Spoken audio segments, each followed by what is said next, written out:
ഇന്നലെ കാക്കനാട് 9 പ്രതികളെ രാത്രി 12 മണിക്ക് പോലീസ് അറസ്റ്റ് രേഖപ്പെടുത്തിയിട്ടുണ്ടെന്ന് മയക്കുമരുന്നാണ് കേസ്. അതിൽ 18 വയസ്സ് തികഞ്ഞ ഒരു പെങ്കൊച്ചുണ്ട്.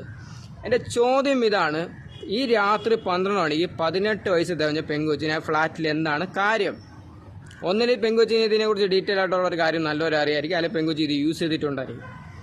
ഇനി മെഡിക്കൽ റിപ്പോർട്ട് വന്നാലേ പെങ്കൊച്ചി യൂസ് ചെയ്തിട്ടുണ്ടോ ഇല്ല എന്നുള്ള അറിയുള്ളൂ. രാത്രി കാലങ്ങളിൽ പുറത്ത് പിള്ളേർ പോയി കാരണം മാതാപിതാക്കൾ ഇത് അന്വേഷിക്കാറില്ലേ?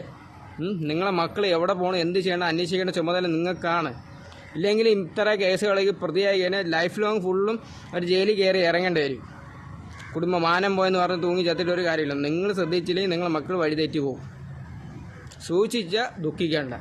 പിന്നെ ഇത് സെയിൽ ചെയ്യാനും വിൽക്കാൻ വേണ്ടി ഏതെങ്കിലും കുറച്ച് സീനിയർ ആയിട്ടോ അല്ലെങ്കിൽ കുറച്ച് പ്രായമുള്ള ആൾക്കാർ കൊടുത്തിട്ടു, എടാ നിൻ്റെയൊക്കെ മക്കളെ വെച്ച് നീയൊക്കെ സെയിൽ ചെയ്യേ, വല്ലവൻ്റെ കുടുംബത്തിൽ കയറി എന്തിനാണ് കളിക്കുന്നത്? അവൻ്റെ കുടുംബം ഇല്ലാതാക്കാൻ വേണ്ടിയോ? അല്പ ലാഭത്തിന് വല്ലവൻ്റെ കുടുംബം കയറി